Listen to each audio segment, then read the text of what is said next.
Good morning sa bawat isa. Gandang umaga po. Ayan. Good morning.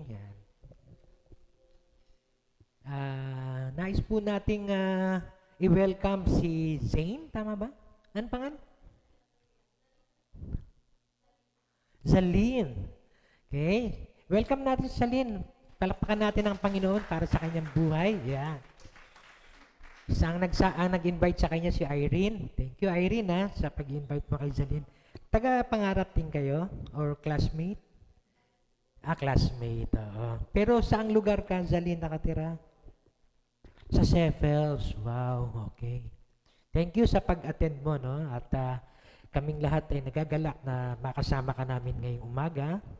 And of course, yung ibang mga kabataan natin na present ngayon, katulad ni Renz, tsaka ni Faye, yan. Magsisimula na sila sa mga T40 yata, no? Okay? I-announce ko na rin, mamaya ay meron pong T40 or Youth Fellowship. Yung pong T40 ay hango po yun sa Timothy chapter 4 verse 12, no? Do not let others despise you of being young, but set an example to others in speech, in love, in conduct, in faith, and in purity. Kaya po, yun po ang tema ng ating mga kabataan. So mamayang hapon po ay magkakaroon po ng pagtitipon yung mga kabataan natin. Kung makaka-attend kayo please, sana makasama namin kayo. Mga 2:30 ang start natin. Dito po tayo sa ating worship hall. At meron din pong men's ministry mamaya. Online naman sila. Okay? Sa pangunguna naman ni Kuya Ed. Okay? So, yun po yung ating activity mamayang hapon at nawa ay ang bawat isa na available, free, para doon sa pagdalo ng gawain natin ito Make it a point. Kasi ano yun part ng ating involvement at saka enrichment of our spiritual life. Okay? Involvement in the church ministry at saka enrichment ng ating spiritual life. At very practical po ang ating approach doon sa ating pong pagtuturo sa ating youth at maging sa ibang departments natin, sa seniors, sa men's ministry, sa women's ministry, at saka sa ating youth and singles ministry. Okay? Nais din po natin batiin yung mga kapatiran na nasa online ngayon. Marami-rami sila. Sa mga taga-pangarap po, no, welcome po natin si Jenalyn. Bagamat nung last Sunday, nandito siya, pero ngayon ay online siya. Welcome, Jenalyn, si Ate Tessie, at saka si Jovelyn Bitara. Isang kabataan din yata ito, no? Na dati na natin nakakasama. Si Ate Weng, na nasa Singapore pa ba si Ate Weng? Okay? Na taga-pangarap din, ay kasama natin siyang nanunood at mag-aaral din ng salita ng Diyos. At maging si Kuya Bien at si Ate Annabel na nasa Laguna. Okay? Maging si Ate Tess Galvez sa Quezon City. Of course, si Portia, matindi po ang sipon ni Portia, kaya medyo hindi po maganda pakiramdam niya, no? Kaya nagpapahinga na lang po muna siya sa bahay, pero kasama po natin siyang nanunood ngayon sa atin pong gawain. Si Tita Ching at maging si Ate Alice Navarro. Sama ba pakiramdam ni Ate Alice? Masama din. Pagalingin po kayo ng Panginoon, Ate Alice. At si Ate Vicky Lacerna, yung pong aking sister, at yung aking hipag, si Ate Alice Lacerna din, at taga Cavite. Kasama din po natin si Ate Aning, na taga Capiz po. Sister-in-law din po namin ni Ate Vicky. At si Ate Teresita Panares. Yan, yung classmate ni Portia nung elementary. At si Jerry. Si Jerry ba? Nasa na? Nasa barko na? Nasa barko na. Oh, okay. Jerry, buti nakasama ka sa panunood at pagsubaybay. Welcome, Brad. Okay? At kung may panahon ka mamaya para sa ating men's ministry, baka pwede rin, ano? Okay? So, baka meron pa po akong nakalimutan Ayan, wala na. Okay, good. Salamat po sa inyong subaybay sa atin. Bagamat maliit lang po itong ating congregation, ay marami naman pong nanonood na online na kapatiran at maging yung mga iba kong estudyante na lagi pong nanonood ng replay at nangungumusta sa akin pagkatapos. At maraming mga tinatanong patungkol sa scripture. Welcome mga kapatid, mga anak. Okay? So, magtatapos na yung aming SEM. Next Friday ay final exam na nila. At magkikita na uli kami sa March yata or April. Welcome mga anak sa inyong panunood. So, may gawain din sila sa umaga pero pinapanood nila yung replay. Kaya gusto ko na rin silang i-acknowledge kahit na wala sila ngayon dito sa ating online. Tayo po'y magpapatuloy na. No? Sabi nga ni Dana kanina, no? Nakakalahati na tayo. Kalahati ng tong buwan na to. Bilis ng panahon, ano? Nakakalahating buwan na tayo sa January. Kaya mas maganda na patuloy nating subaybayan yung atin pong pakikinig ng salita ng Diyos. Okay? Katulad po ng nabanggit ko, yung pong ating pinag-aaralan ay series of studies on the chronological events while Jesus was on earth as He ministers to people. Kaya nga po yung ating pag-aaral ay susubaybayan natin bawat kabanata nung 4 Gospels. So Matthew, Mark, Luke, and John. Okay?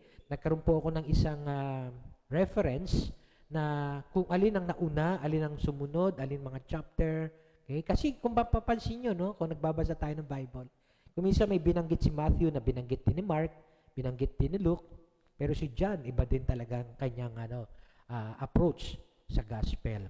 So, karamihan ng mga magkakapareho na, hindi na natin uli pag-aaralan. Kasi, sama-sama naman sila magkakapareho naman ang kanilang tema. So, yun lang pong pag-aaralan natin is yung chronological event at yung hindi nag-overlap. Okay? Kung may mag-overlap man, isa lang doon ang ating pag-aaralan. But then, mas ma-encompassing at mas malaki, mas malawak ang ating pong pag-approach dun sa pag-aaral na yon. So, ngayon po, tayo po'y babalik sa Luke 13, verse 22 to 30. Mula doon sa ating pinag-aralan last week na John chapter 10. At ipapaliwanag ko po yun kung bakit nagkaroon ng ganon. Dahil nga doon sa chronological event. So hilingan ko po lahat na tumayo at babasahin po natin ang passage sa Luke 13 verse 22 to 30. At mula sa mga passage na to, pag-aaralan po natin kung ano ang kalooban ng Diyos para sa atin. At kung paano po tayo tutugon.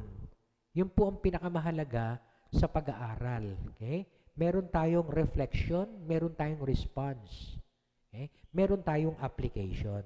Kaya dito po natin pag-aaralan kung paano natin makikita kung anong kalooban ng Diyos sa atin. So Luke chapter 13, verse 22 to verse 30. At ito po ang nakasulat doon. Then Jesus went through the towns and villages, teaching as he made his way to Jerusalem. Someone asked him, Lord, are only a few people going to be saved? And he said to them, make every effort to enter through the narrow door, because many, I tell you, will try to enter and will not be able to. Once the owner of the house gets up and closes the door, you will stand outside knocking and pleading, Sir, open the door for us. But he will answer, I don't know you or where you come from. Then you will say, we ate and drank with you, and you taught in our streets. But he will reply, I don't know you or where you come from. Away from me, all you evildoers. There will be weeping there and gnashing of teeth when you see Abraham, Isaac, and Jacob, and all the prophets in the kingdom of God, but you yourselves thrown out. People will come from the east and west and north and south and will take their places at the feast in the kingdom of God. Indeed, there are those who are last who will be first, and first who will be last. Manalangin po tayo at tumingi tayo ng gabay sa ating Diyos. Ama, salamat po muli sa panibagong linggo na ipinagkaloob mo po sa amin, sa pag-uudyok mo po sa amin ng iyong banal na Espiritu na dumalo, makinig, manood ng iyong gawain. Higit sa lahat, pakinggan ang iyong mga salita na siya pong magsisilbing gabay sa amin kung paano po kami mamumuhay ngayong 2024 and onwards. Kaya Lord, sa tulong at kapangyarihan ng iyong banal na Espiritu, pangunahan mo po ang bawat isa sa amin. Maging ako sa aking pangangaral at sa bawat isa sa aming pag-aaral. Ikaw po ang kumilos sa aming mga puso't isipan. Baguhin mo po kami ayon sa iyong kalooban at ikaw po ang matanghal sa aming mga buhay. Salamat po, O Diyos, sa iyong mga salita na siya pong gabay namin, patnubay namin habang kami naririto pa sa mundo. Ikaw po matanghal, Panginoon, sa amin pong pangangaral at pag-aaral ng iyong salita. Ang lahat ng ito'y dalangin namin sa pangalan ni Jesus. Amen. Amen. Mari na po tayo makaupo. At yung ating mga Sunday schoolers, yan.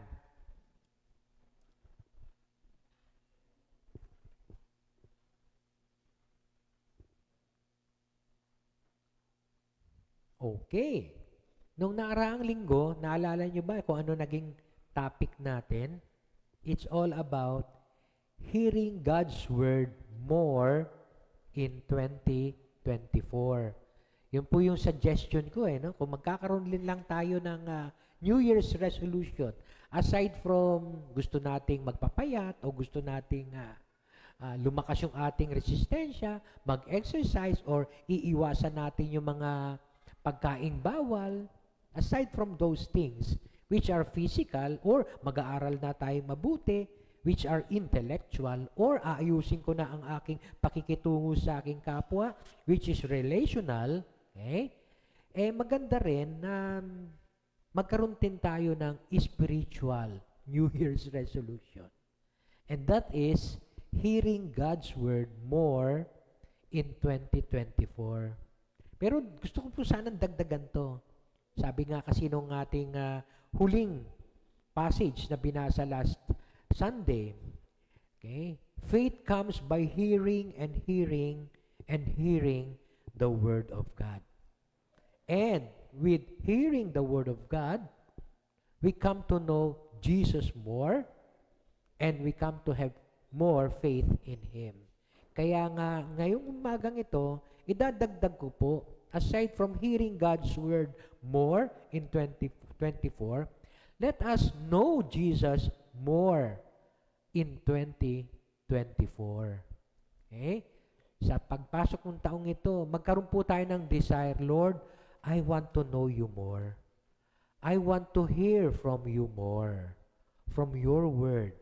Kaya nga, hearing from Him requires us, of course, to attend Sunday services, Bible studies, and departmental fellowships.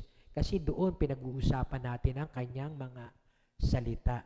So naririnig natin ang kanyang mga salita at habang naririnig natin ang kanyang mga salita, the more na nakikilala natin siya, the more na lalalim ang ating pananampalataya sa kanya. Kung papansinin niyo po, dun sa John chapter 10, last Sunday, meron po akong iniwang 3 verses at ito yung sa John chapter 10 verse 40 to 42.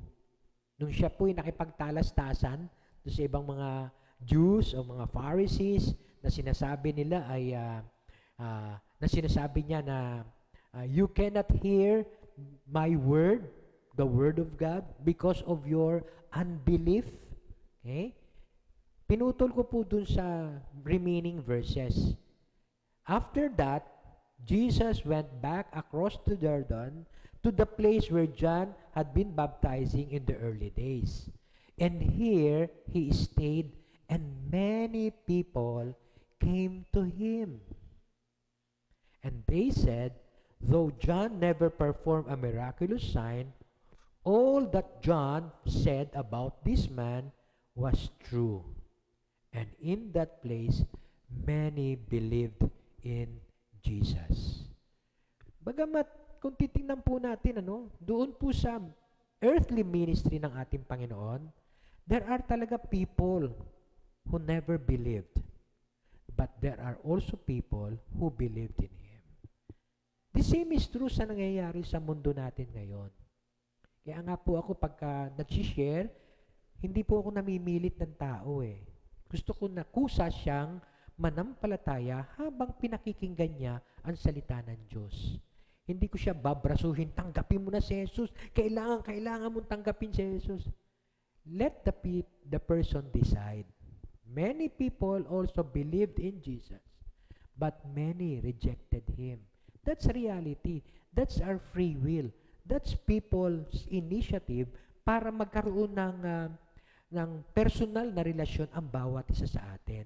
So wag po kayong malulungkot kung meron pong ilan na mga hindi tumatanggap. Ipanalangin lang po natin sila. Let us pray for them na dumating din ang time na sila'y kumilala din sa Panginoon. So ito po yung pinaka-context kung paano na ang ating Panginoon medyo nag-retreat muna sandali doon sa lugar na kung saan doon nagbabautismo si John the Baptist. Now, the occasion nung ating Luke 13, ito na yung sinundan. Then Jesus went through the towns and villages, teaching as He made His way to Jerusalem. Nabanggit ko na sa inyo nung mga nakaraang linggo, yung laging umaattend dito, na si Jesus, ang mga panahon ng ito, ay nagpakilala na ng kanyang sarili sa mga tao, gumawa na ng lahat ng himala, bagamat hindi naman po chronological yon.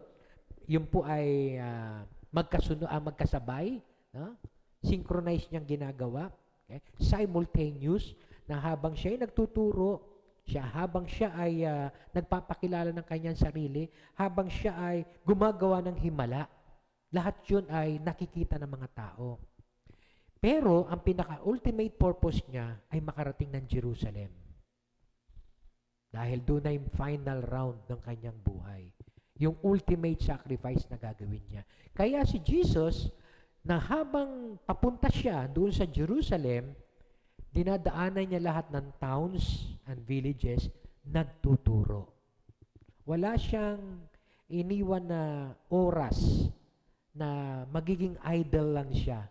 Lagi siyang nagtuturo, nagpapagaling, gumagawa ng mabuti, nagpapakain, at nagpapakilala ng kanyang sarili kung sino siya.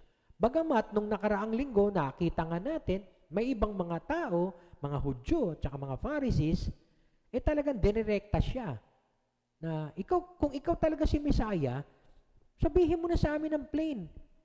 Sabi niya, sinabi ko na sa inyo pero hindi kayo naniniwala Although never naman yan talaga sinabing, I am the Messiah. Ang lagi niyang approach, I am the shepherd, the good shepherd. I am the door, I am the light of the world. Yun, At yung mga yun, at kasama yung mga himala na ginagawa niya, ay nagpapatunay na siya ang Messiah. Kaya implied po, okay, na siya ay nagpapakilala na. Pero yung mga tao, hindi pa rin naniniwala. Yung mga Hudyo. Yun po yung iniwan natin last week. Okay? Kaya naman ang ating Panginoong Hesus ay nagsabi, kaya kayo ay hindi nakikinig sa akin at kayo hindi nananampalataya kasi kayo ay hindi bahagi ng aking sheepfold. You are not my sheep. My sheep listens to me. They hear my voice and they follow me. Yun, na-identify po natin last week yun. Now, eto na ngayon si Jesus. Pumupunta sa bawat towns and villages, nagtuturo pa rin, papunta na siya ng Jerusalem, then, someone in the crowd asked him, Lord, are only a few people going to be saved? Magandang tanong yun, ano? Lord, kakaunti lang ba ang maliligtas? Hindi natin alam kung anong motibo ng taong nagtanong. Kasi hindi naman sinabi na Pharisee siya o teacher of the law, pero someone. Isa lang. Okay? So, maaaring siguro napapansin ng taong ito, dumadaming opposition ng mga religious leaders sa kanya. At nase-sense niya na parang marami ring mga tao interesado lang pakinggan ang mensahe ng Panginoon, pero hindi naman sila sumusunod din sa kanyang mga sinasabi. Or may tendency itong mga taong ito na sumide, no? Mag-take sides doon sa mga Pharisees at saka sa religious leader. Kung ganun ang observation ng taong ito, ang tendency niya maging curious na, Lord, kakaunti lang ba maliligtas? Kasi mukhang marami hindi tumatanggap sa iyo eh. Parang ganon. Okay? Marami parang ayaw kang tanggapin eh, na Messiah. So, kakaunti lang ba maliligtas? Actually, itong sa pag-aaral ko po, no, itong tanong na to ay may kaugnayan doon sa political and theological aspect ng tinatanong na tanong na, are you the Christ? Kung ikaw si Kristo, kung ikaw talaga ang Kristo, may political tsaka theological aspect yon. Ang una, alam naman natin, nabanggit ko na last Sunday, di ba? Sa political aspect, ini-expect nila yung Messiah ang siyang magliligtas sa kanila mula sa kamay ng mga Romano. Okay? At iniiwasan ni Jesus yon, na yun ang maging impression. Na kasi kung ang iniisip nila, ang Messiah ang magliligtas sa kanila sa Roman Empire, parang hindi yata yun ang intention ni Jesus eh. Okay?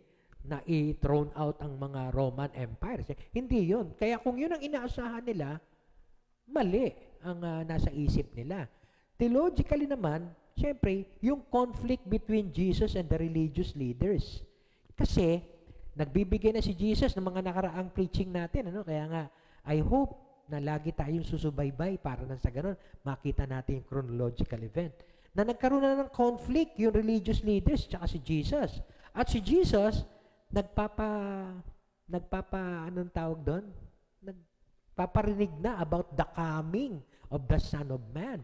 Na i-reward niya yung mga righteous at i-judge yung mga unrighteous. So, contrary sa idea ng mga religious leaders noong araw, theologically speaking, ang iniisip nila, lahat ng Israel maliligtas. Basta Hudyo, yun lang ang maliligtas. Kasi Hudyo lang ang chosen people of God. Kaya medyo, kung yun ang iniisip nila sa Messiah, na ililigtas lang ay yung mga Hudyo, oops, medyo mali na naman uli ng kanilang pagkakakilala kung ano ba talaga ang Messiah, ano ang degree ng salvation na ino-offer nitong Messiah.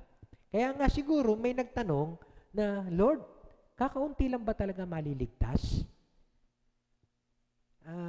Kung titingnan po natin, siguro magandang tanong muna, kaligtasan from what? Maliligtas mula saan? Kasi sila, maaaring nga nasa isip nila, Lord, kakaunti lang ba talaga maliligtas? Dahil kakaunti lang kami mga Hudyo, theologically speaking. Or, malakas masyado ang Roman Empire, kakaunti lang ba tayo maliligtas? Baka ang kaligtasan na iniisip nila is from the Roman Empire, or perhaps sa atin ngayon, yung salitang iligtas tayo ay nagiging common na sa lahat ng aspeto ng buhay natin eh. Lord, iligtas mo kami sa kasakitan namin ito. Right? Iligtas mo po kami sa kasakitan. Lord, iligtas mo po kami sa mga aksidente. Lord, iligtas mo kami sa kahirapan ng buhay. Lord, iligtas mo po ako sa mga pinagkakautangan ko. Iligtas mo po. Di ba kuminsan yun ang ating prayer eh, no? Kaya yung salitang save. Ano bang ibig sabihin nun? Save from what? Diba? Kasi yun po ang nakikita ko na parang problema natin ngayon. Save from what? Save from poverty, from sickness, from accidents, from debts, utang, or maging saved from kamatayan, death. Okay? So, ano po bang ibig sabihin kaya nung salvation na tinutukoy niya? Okay? Kaya nga, parang kung ikaw si Jesus at tinanong ka, okay, ng Lord, ko konti lang po ba maliligtas? Pwede mo sigurong sagutin, okay, no? Ano bang ibig mo sabihin kaligtasan? Kaligtasan mula saan? Yon. Saved from what? Sa atin ngayon. Sa atin ngayon, ano ba ang nasa isip natin ng tinatawag nating kaligtasan? Saan tayo ililigtas? Naalala niyo siguro, no? Noong ipinanganak ang ating Panginoon. Matthew chapter 1, verse 21. The angel of the Lord announced that you will name the baby Jesus. For, ibig sabihin, because He will save His people from their sins. Yon. Kaligtasan mula sa ating mga kasalanan. Okay? So, baka yung nagtatanong ay hindi rin niya alam kung ano ang definition niya ng kaligtasan. Pwede kasing political or theological implications yung kanyang tanong. Pero it's more on than that. Kung si Jesus ang nasa isip natin, saan tayo ililigtas? Base sa announcement ng angel, ililigtas tayo mula sa ating mga kasalanan. Kasi pwedeng ikaw ay maging healthy.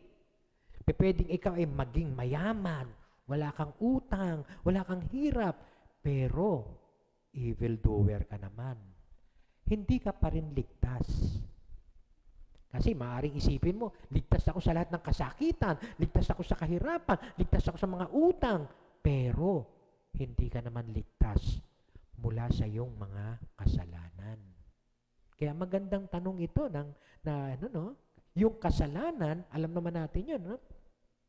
Ay yung gawin natin ng mga bagay na hindi gusto ng Diyos. Or, hindi natin gawin ng mga bagay na gusto ng Diyos. Missing the point. Okay? Yun ang usual na theological definition ng sin. Okay? Missing the target. Kumbaga sa may dart ka at yung bullseye. Hindi mo tinatamaan. Yun. That is missing the mark. Sa mga theologians, that is considered sin. Diba? Kaya nga kung minsan pagka nag-dart ka, ay sala. Hindi tumama sa gitna. Ay sala. Ay sablay. Yon.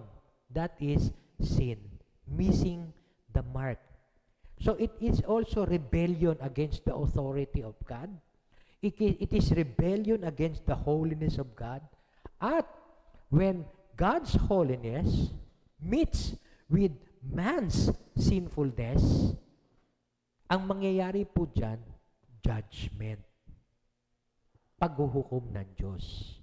Galit at puot ng Diyos ang mararanasan ng tao. Why? Dahil if we fail, okay, to meet the holiness of God because of sin, we will suffer in eternity in hell. So yun ang salvation na ino-offer ni Jesus. Hindi ko lang alam kung yun ang iniisip ng mama nung nagtanong siya. Kasi silent eh. Pero kung pag-aaralan natin, saved from what? As far as Jesus is concerned, saved from our sins. Yun ang kanyang intention.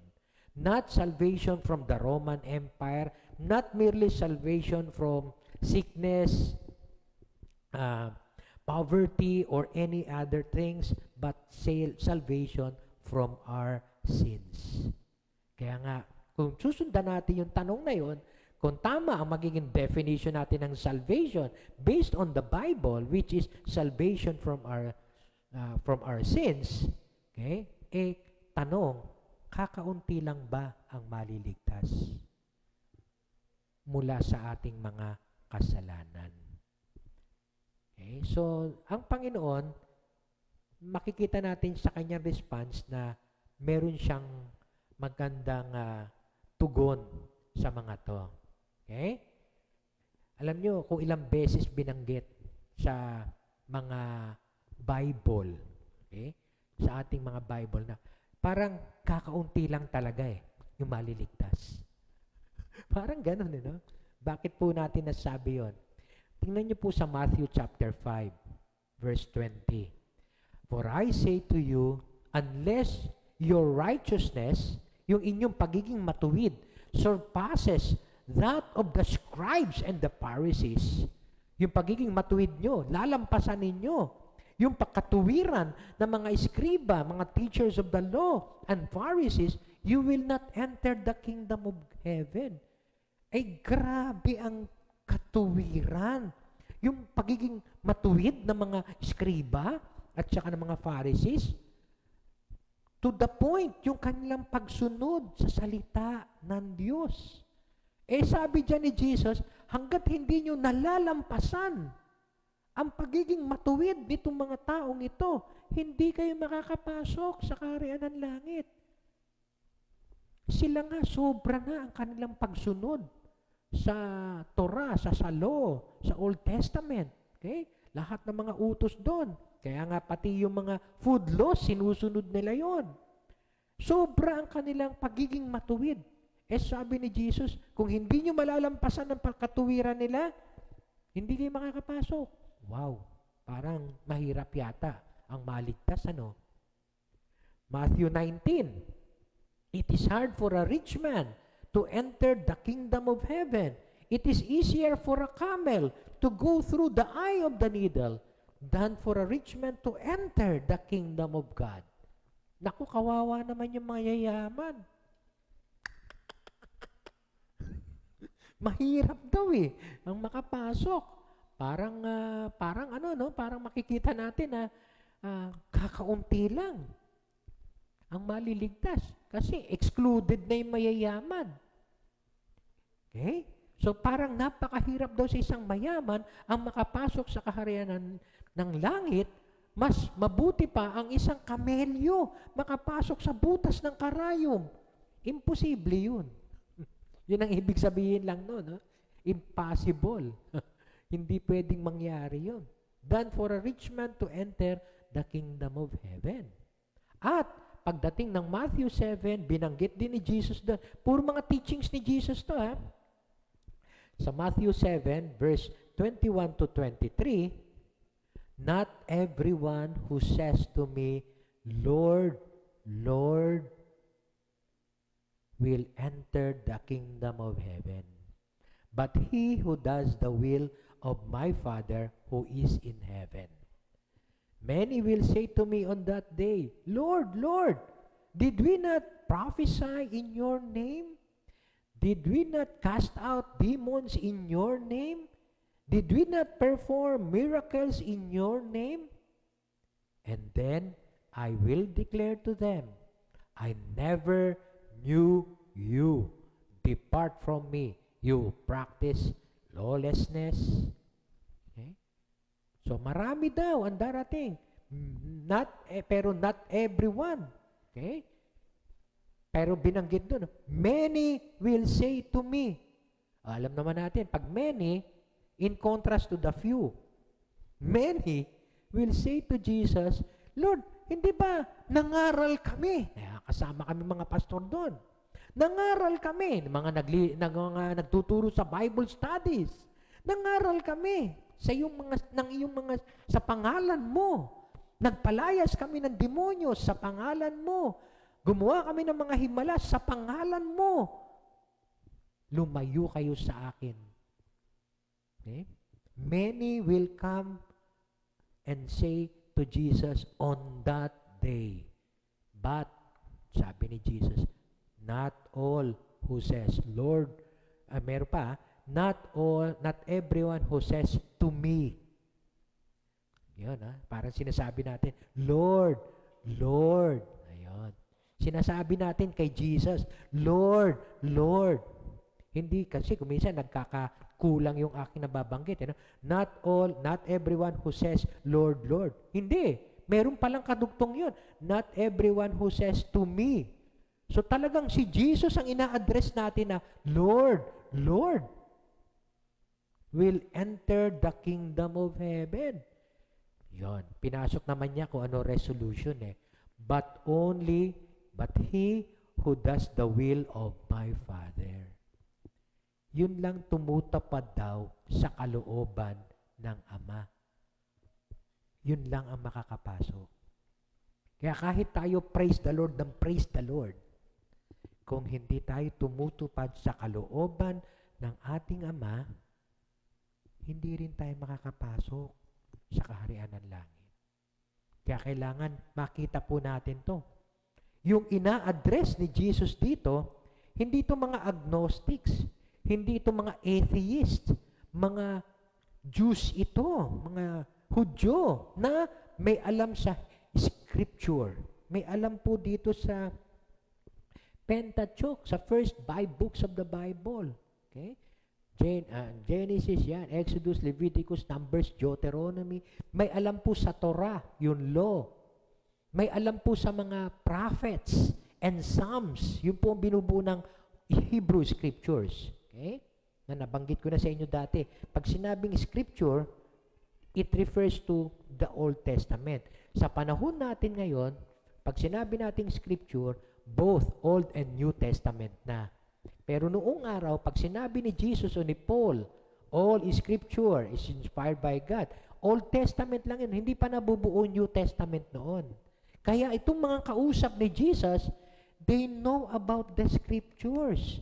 Hindi atheist itong kausap ni Jesus nung sinabihan niya na not everyone who says to me, Lord, Lord. Meron silang alam na basic sa Scriptures. At ang problema ng mga Hudyo, they assume dahil sila ay people of God, chosen people of God, and they knew the Scriptures. Ang assumption nila, they will all go to heaven. Baka mamaya, tulad din natin Baka may assumption din tayong ganon. Lord, Lord, nasa simbahan mo po ako every Sunday. Ayan. Lord, Lord, nagbibigay po ako ng aking tithes every Sunday. Lord, Lord, nagtuturo nga ako sa Bible study namin every Sunday. Sana wag tayo masabihan ni Jesus, Noong salitang, depart from me. Meron namang qualifier kung sino yung pinalalayas niya You who practice lawlessness. Yon. Kaya makikita natin, sa pag-aaral natin, may matututunan tayo mula sa salita ng Diyos. Paano ba tayo makakapasok? Okay? He who does the will of my Father. Pero kung titingnan natin dito, parang konti nga lang talaga ang maliligtas. Pero siguro, ang mas magandang tanong, yung, Lord, konti lang ba ang maliligtas? Mas magandang tanong siguro, Lord, kasama ba ako sa maliligtas? So as we listen now to the message, let's examine ourselves. Lord, kasama ba ako sa maliligtas? Kaligtasan mula sa kasalanan, Nilinaw na natin yon. Saved from what? From our sins. From God's wrath. From God's judgment. Yun yung kaligtasan na ino-offer ni Jesus. Hindi lang simpleng kaligtasan mula sa kasakitan, aksidente, kahirapan, utang, kamatayan, at kung ano-ano pa. Kasi lahat ng ito pwedeng pagdaanan natin. Pero kaligtasan mula sa kasalanan. Mula sa puot at paghuhukom ng Diyos. Yun yung kaligtasan na ino-offer ni Jesus. Kaya nga magandang tanong, hindi yung sabihin lang natin na, Lord, konti lang ba'y maliligtas? Kasi umaatin po sa servants of Christ kung konti lang kami. Kami lang ba maliligtas? Hindi po yun, kundi, Lord, kasama ba ako sa maliligtas? Sasagutin po natin yan sa ating pag-aaral. Kung titingnan niyo po, nung tinanong nung someone in the crowd, yung tanong na yon, sinagot ni Jesus. He said to them, sa verse 24, make every effort to enter through the narrow door. Because many, I tell you, will try to enter and will not be able to. Many will try to enter but will not able to. Again, nandun na uli yung salitang many. In contrast to the sa few. Lord, few lang ba maliligtas? Many will try to enter but will not able to. In contrast to the few, di ba? Kaya nga makikita natin, may binanggit si Jesus dyan. Make every effort. Make every effort. Sa palagay nyo, sinagot ni Jesus yung tanong ng mama, kaunti lang ba maliligtas? Okay. I do believe, alam ni Jesus kung anong sagot doon. Alam ni Jesus kung ano, statistically, alam niya yan. Sigurado ako, all-knowing ang ating Diyos eh. Alam niya kung sino nakasulat ang pangalan sa Book of Life. Sabi nga ni Jesus, di ba? I know my sheep. Kilala niya kung sino talaga ang mga tupa niya. Kilala niya kung sino ang bawat sa. Ang tanong siguro, tayo, alam ba natin? O kilala ba natin si Jesus? Or kilala ba tayo ni Jesus? Kasama ba tayo doon sa sinasabi niyang, I know my sheep? Kasama ba tayo doon sa mga tupa na yon? Okay? So, pero kung titingnan mo, hindi masyadong sinagot ni Jesus yung tanong na kukunti lang ba talaga ang maliligtas. Sa panahon natin ngayon, hanggang ngayon, nagiging issue pa yun eh, na ang maliligtas lang daw ay mga 144,000. Di ba? May mga ganyang mga katuruan na parang numbered lang talaga kung sino lang ang maliligtas. And I hope, sa Revelation yun no? I hope na intindihan natin the book of Revelation is full of symbols. So, symbolical po yung number na yon. That is not an absolute number. Symbol lang po yon. Okay? Referring to Israel. 12 tribes of Israel. But then, yung iba ngayon, pinangahawakan yon. Parang, ganun lang ba? Milyon-milyon ang population, tapos yun lang ang maliligtas, 144,000. Abay, teka.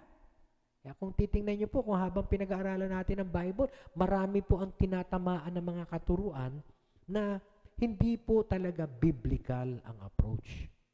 Pero tingnan po natin, si Jesus hindi sinagot directly. Ang sagot lang niya, make every effort to enter through the narrow gate. Strive. Sa ibang version strive, no?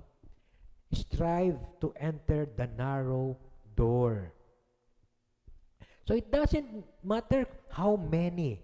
Huwag na nating anuhin yun. Huwag natin masyadong pansinin yung tanong na yun.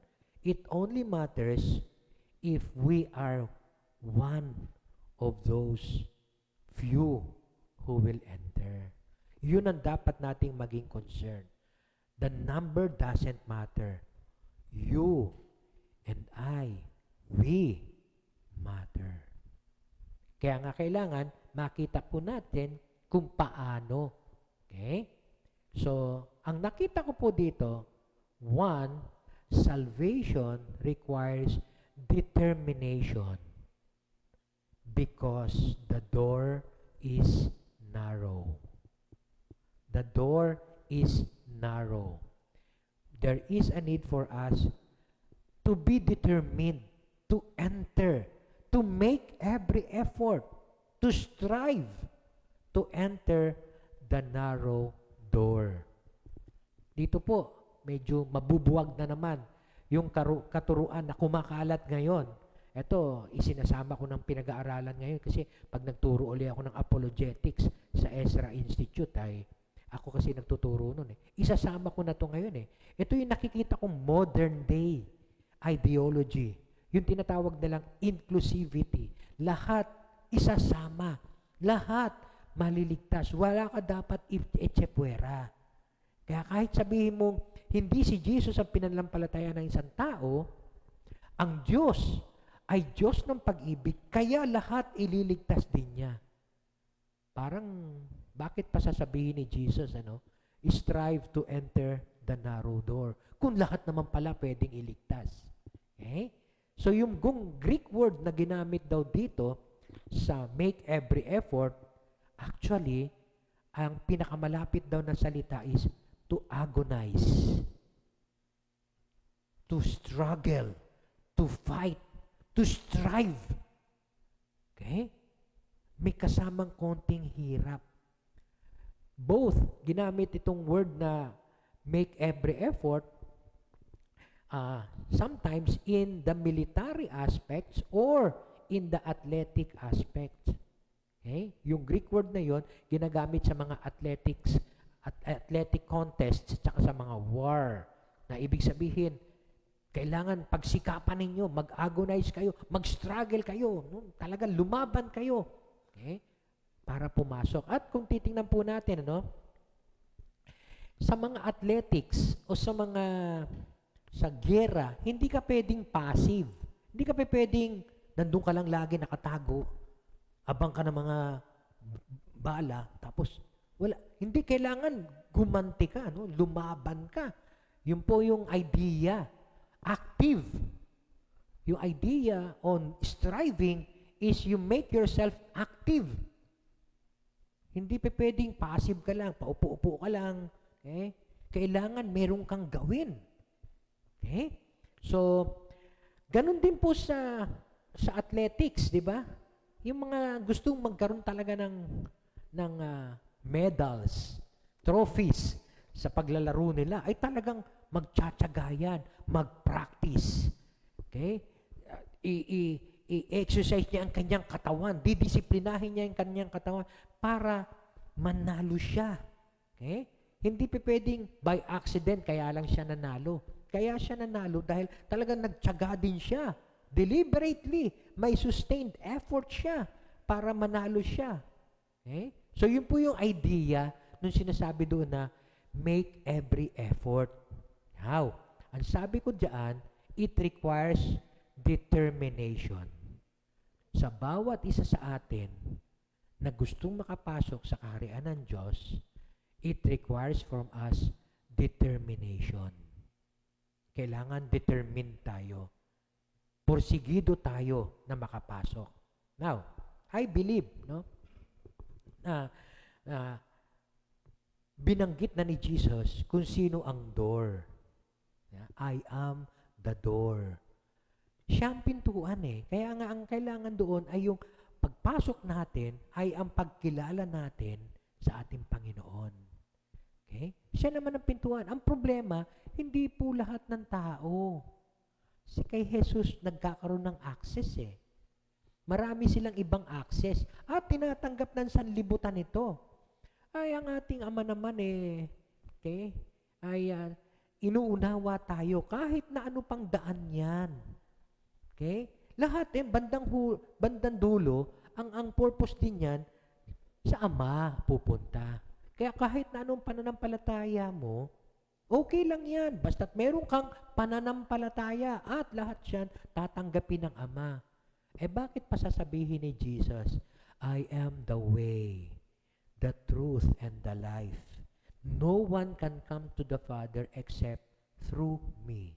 Bakit pa niya sasabihin nyo kung meron naman palang ibang daan? Okay? Kaya nga po, hindi pwede. Iisa lang ang daan. Iisa lang ang pintuan, ang ating Panginoong Jesus. Yes, free gift yun. Okay? Diba? Kasi ang tanong di ba akala ko ba ang salvation is a gift, free from God? Okay? Kailangan mo lang tanggapin. Okay, ngayon. Okay? Paano mo ngayon i-harmonize yung sinasabing make every effort? Ayun, yan ang nakita kong problema dito Again, Jesus is not talking about salvation by works dito or by human effort. He is talking about our attitude towards salvation. Who then can be saved? Okay? Ang attitude natin towards salvation. Merong iba kasi hindi interesado talaga eh. Kahit mapakinggan nila ang salita ng Diyos. Iisipin nila, lahat naman ng tao, kanya-kanyang paniniwala, pero iisa lang naman ang pupuntahin yan. They do not submit to Jesus' divine revelation. But Jesus tells us right now, make every effort to enter through the narrow gate. Okay? So, katulad po na nabanggit natin kanina, marami ang magsisik na makapasok doon, pero hindi nila magagawa. And I do believe na yung mga magpipilit na makapasok ay mga decent, religious people, just like the Jews. Okay? Pero, they do it casually. They have not taken the gospel to heart. They have not repented of their sins. They do not consider the matters seriously. Okay? Half-hearted lang sila. Passive lang sila. Paupo-upo lang sila. Pakinig-kinig. So ano yung ibig sabihin ng striving dito? Kasi mayroon na ang huling narinig ko ay nauuso sa mga evangelicals na katulad natin, yung tinatawag na easy believism. New word yun eh. No, nabasa ko sa aming Theo Forum. Believism. Believe, from the word believe. Sumampalataya ka lang, ikaw ay maliligtas. Ayun na. Okay? So marami po ang nakita ko na sumama sa altar call. Kasi sabi, sumampalataya ka lang eh. Ganun lang kadali daw. Bakit ganun ang mga tao? Sabi naman kasi, manampalataya ka lang, maliligtas ka na. Bakit ba ayaw nilang manampalataya? So yung iba, altar call lang naman eh. Mananalangin ka lang naman eh. And after that, pagkatapos manalangin, pagkatapos tumanggap sa Panginoon, nasa na? Balik na uli sa inom. Balik na uli sa bisyo. Asan yung striving to enter the narrow door? Asan yung discipleship? Kaya nakakalungkot po, no? Kung titingnan pala natin ang Biblia, hindi talaga to paramihan. Hindi talaga to paramihan. Ang dami mo mga napatanggap. Nasaan na yung iba ngayon? Nasaan na yung iba? Naalala ko nung unang nagkaroon tayo ng anniversary na sa leaders namin, nung araw pa to, bago yung magsimula yung ating pangarap ministry. Sabi ni Joy, anak ni Ate Sinta, nasa States, Pastor, mag-i-invite po tayo mga taga-pangarap. Sige, sabi ko, maganda yan. Tapos, ipag-pray nyo ako. Dahil siyempre, kailangan nating maihatid yung mensahe sa mga taga-pangarap para sila ay makakilala sa Panginoon.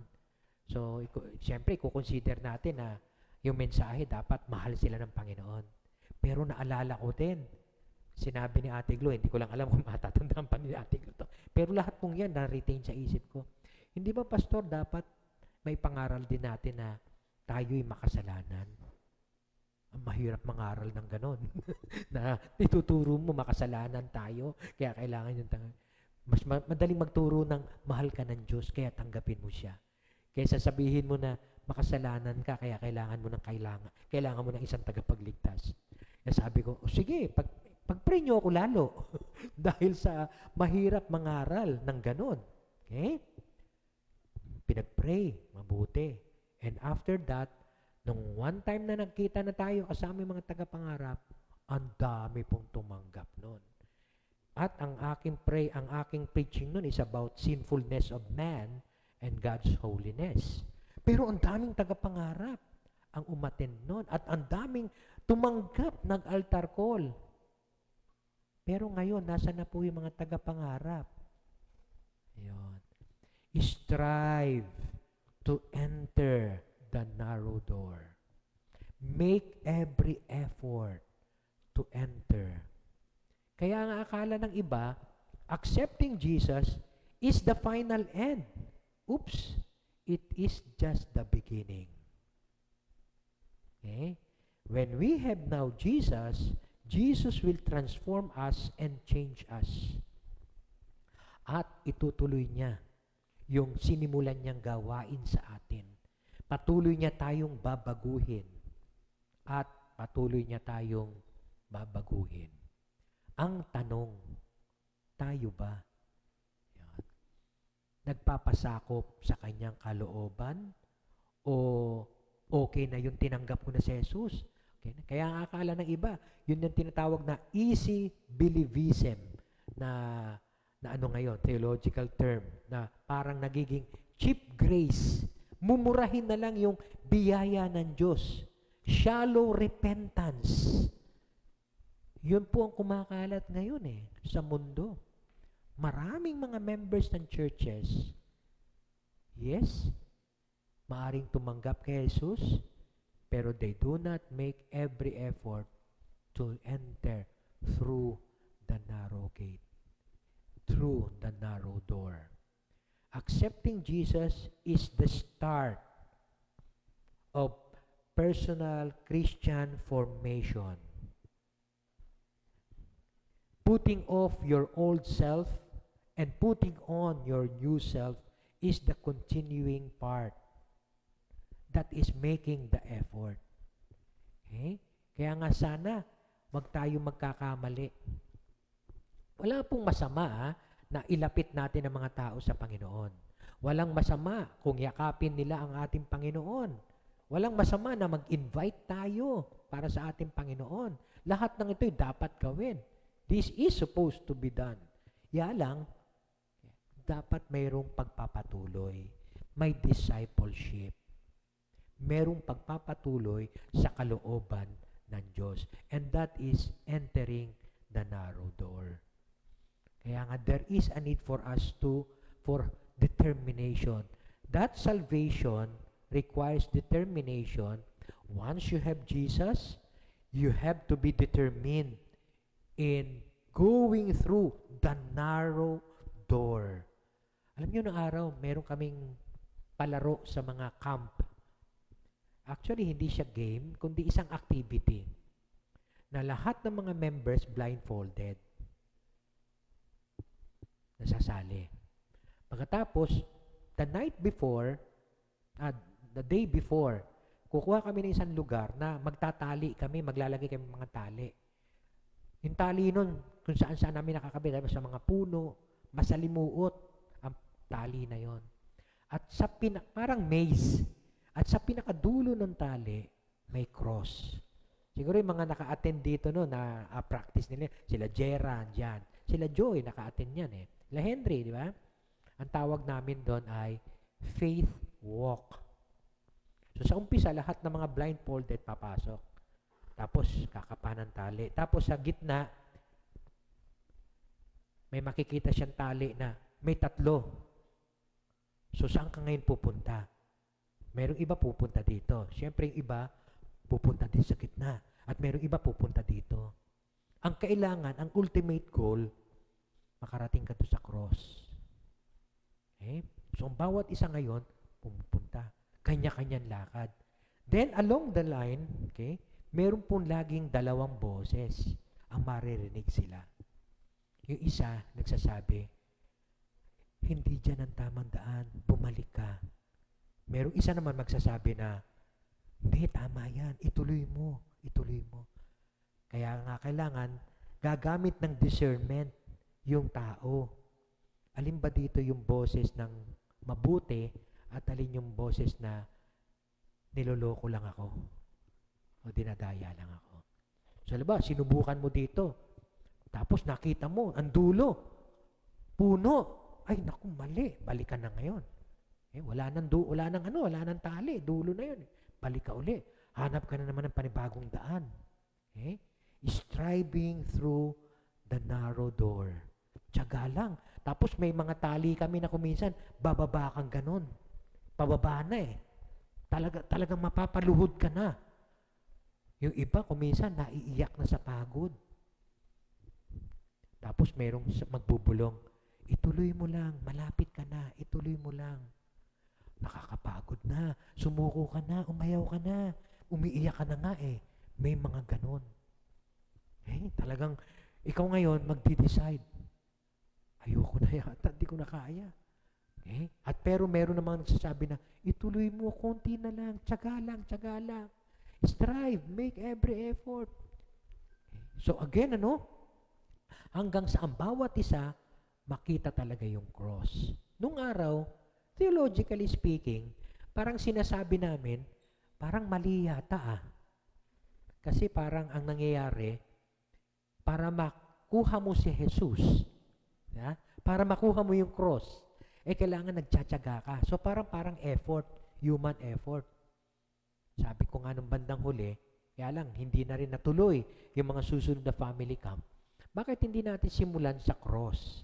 Pagpasok pa lang nila, dala nila yung cross, o kaya bigyan natin bawat isa ng cross, tapos yung pinakadulo, crown. Yan. So yung cross, yun ang panghahawakan nila na kahit na anong paman ang struggles na pagdaanan nila sa buhay, they will strive, they will make every effort until they come to the crown.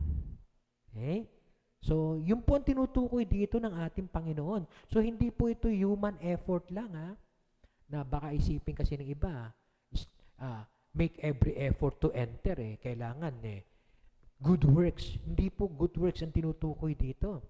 Ang problema kasi, yung gospel natin ngayon, parang simpleng tanggapin mo si Jesus. Ganun lang kadali yun. Bakit di mo magawa? Hindi talaga ganun kadali yun. Dahil once na tinanggap mo si Jesus, ang sabi niya, anyone who wants to come and follow me must, anong sabi niya doon? Take up his cross, deny himself, take up his cross, and follow me. So, hindi po ganun kadali ang salvation. Natatanggapin mo lang si Jesus. Yun yung kumakalat ngayon. At maaaring iisipin ko na yun ang kaaway, gawa ng kaaway. Para maniwala tayo na ganun lang kadali. Okay, tinanggap mo na si Jesus. Sabi sa'yo, ligtas ka na. O pwede ka nang mag-inom kahit anong mangyari, ligtas ka na Wala nang mangyayari sa'yo, ligtas ka na Kahit magpakawalwal ka na dyan, ligtas ka na Tinanggap mo na, di ba? Maliban na lang kung sinungaling yung pastor na nagsabing tinanggap mo na si Jesus, ligtas ka na. Make every effort. So it requires discipleship. It requires repentance.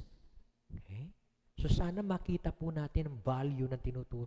Kasi baka mamaya maging cheap grace na lang ito Ang daming ang tumanggap, many will come in that day and to Jesus saying, Lord, Lord.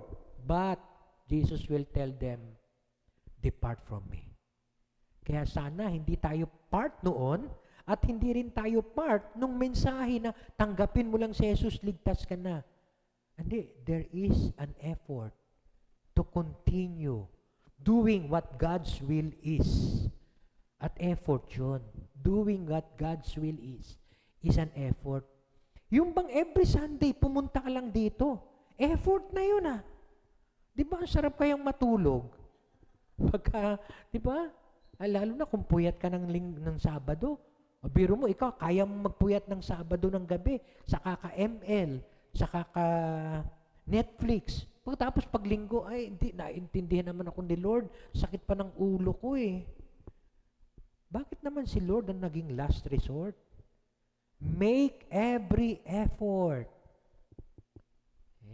So, yun po sana ang natin, makikita natin na yung salvation, of course, is by grace alone, through faith, pero it is not exercised at the expense of holiness. Yung baliwawalain natin ang kabanalan ng ating Diyos. Yung magko-compromise tayo with sin. Hindi po yun ang nais ng Panginoon. Nais niya manatili tayo sa Kanya at tuloy-tuloy tayong magtsatsaga kung ano ang kalooban niya. Papakinggan every Sunday and every day. That's an effort. Diba? Last Sunday, sinabi ko sa inyo, every day, gawin ninyo, magbasa kayo ng Bible. That's an effort. Make every effort. Kasi as we read His Word, we come to know Him more and we come to have more faith in Him. Kaya I hope and I pray ang bawat sa atin dito will really come to know our Lord Jesus Christ. Okay? So, parang sinasabi ng ating Panginoon nito, better strive. Better strive. At yung ginamit na strive doon is used in war and in competitions. Talagang mag-struggle ka. Talagang paglabanan mo. Okay? May Bible study ka. Pagkatapos, meron kang laro na hindi naman masyadong mahalaga. I mean, hindi naman championship game o hindi naman basta laro lang barkada But ano ba naman unahin mo yung Bible study for you to know more of our Lord Jesus Christ? Ako rin po yung naglalaro. Okay? Kaya nga po yung laro namin halimbawa sa Word of Life noong araw, di ba? Lagi namin isineset ng gabi. Hindi namin sinasabay ng hapon. Kasi may mga gawain pa tayo ng hapon. Ang magyayaya sa'yo niyan, barkada mo sa labas. Ngayon, sino uunahin mo? Make every effort. Pwede mo naman siguro pakiusapan, habol na lang ako kasi may Bible study tayo. May Bible study kami. Or, baka mas maganda attend muna kaya tayo ng Bible study. Tapos saka tayo maglaro. Okay? So, make every effort. Hindi po kasi ganun talaga kadali. Lalo na kung tayo ay nakatungtong pa sa sanlibutan. Sabi nga ni Jesus, di ba? If anyone wishes to come to me, he must deny himself. So, yung pong salvation is not merely self-fulfillment. It's more of self-denial. It's more of self-denial. Whoever wishes to save his life must lose it. And whoever loses his life will save it. Okay? Kumbaga sa larong perdigana.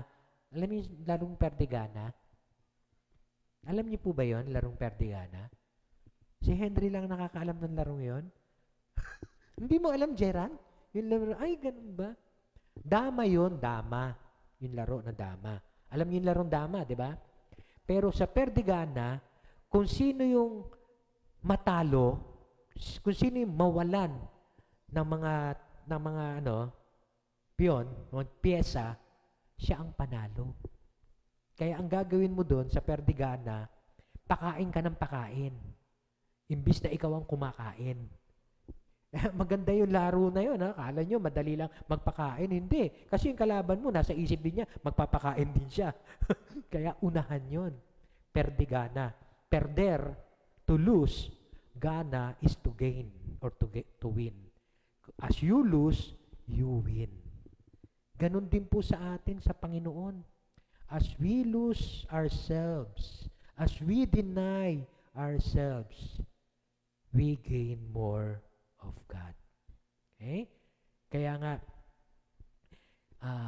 salvation is not that easy talaga kung tutuusin. Maaring ito ay daya ng kaaway Kasi sa panahon ni Jesus, maliwanag kung ano ang salvation. It is not that easy. Pero ngayon, parang tanggapin mo lang si Jesus. Ligtas ka na. Ang dami kong kilalang tao ang nag-altar call. Pero nasa na sila ngayon?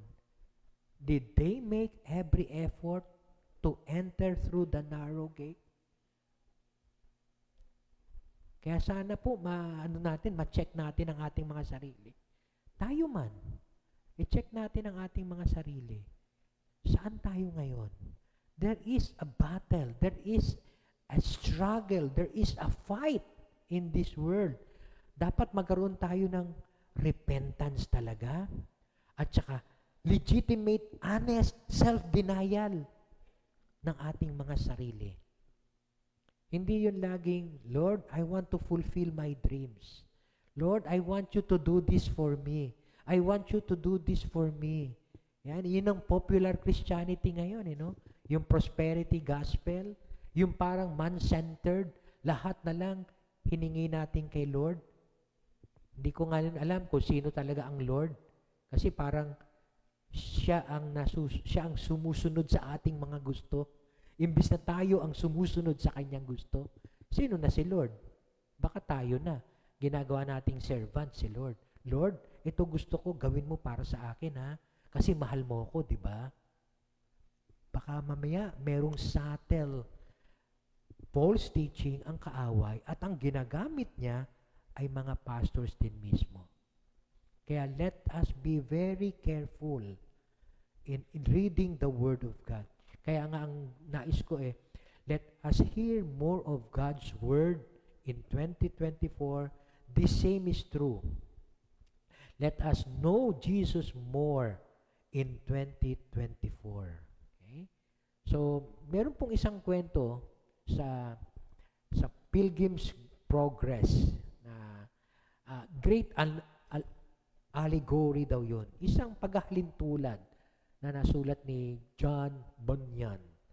Tungkol daw sa ang kwento niyon ay tungkol sa isang Christian, okay? A guy named Christian na papunta siya sa isang celestial city, which is considered the heaven. At pagdating doon, okay, pagdating niya doon sa cross, kailangan tanggalin niya yung mga bigatin niya, which represents doon sa sin. At kailangan isurrender niya ang kanyang buhay. Pag surrender niya ng kanyang buhay, that is the start of his journey.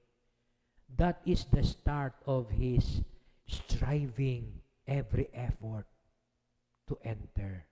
Okay? So pakikita po natin, doon sa pagpasok niya, may challenges na dumadating sa kanya. Nandun na siya sa cross, nailabag na niya mga bagahin niya, mga burdens niya, pumasok na siya ngayon. Oops, andun yung impatience, andun yung discouragement, andun yung pride na nakakasalubong niya. Yun ngayon ang kanyang struggle. Yun yung kanyang making every effort to enter. Kasi kahit na tayo mga Kristiyano na, marami pa tayong kailangang pagsikapan para mapagtagumpayan at makarating tayo ng lubusan sa presensya ng ating Panginoon. We need to learn that this Christian life is actually a battle. Isang pakikibaka. And we need to strive and make every effort to enter the narrow gate. Salvation requires determination because the door is narrow. Manalangin po tayo. Lord, patawarin mo po kami kung akala namin ang kaligtasan ay ganun lang kasimple. Patawarin mo po kami kung hindi namin iniiwan ang luma naming buhay dahil sinasabi namin, tinanggap ka naman namin bilang aming Panginoon. Patawarin mo kami kung hindi naman nakikita sa amin na ikaw nga ang aming Panginoon. Kasi kami pa rin ang pumapanginoon sa mga buhay namin. Patawarin mo po kami, Panginoon, kung hindi kami nagtsatsaga o nagsisikap na palaguin ang aming pananampalataya sa iyo. Taken for granted yung pong aming relationship sa iyo. Patawarin mo po kami, Panginoon.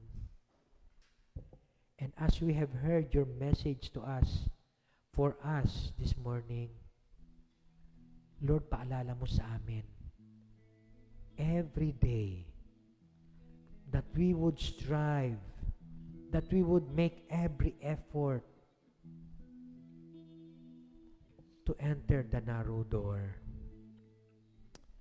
Paalala mo po sa amin, Panginoon, that receiving you, accepting you as our Lord and Savior is just the beginning of our spiritual journey.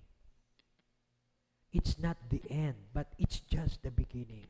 And there will be a lot of battles, a lot of struggles that we need to face.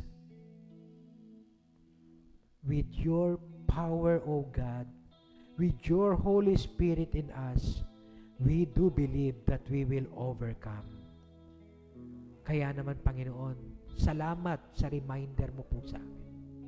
And every time we share your word, let us be reminded, Lord, na huwag maging cheap grace o shallow repentance ang maipresent namin sa tao, kundi full commitment in your Lordship.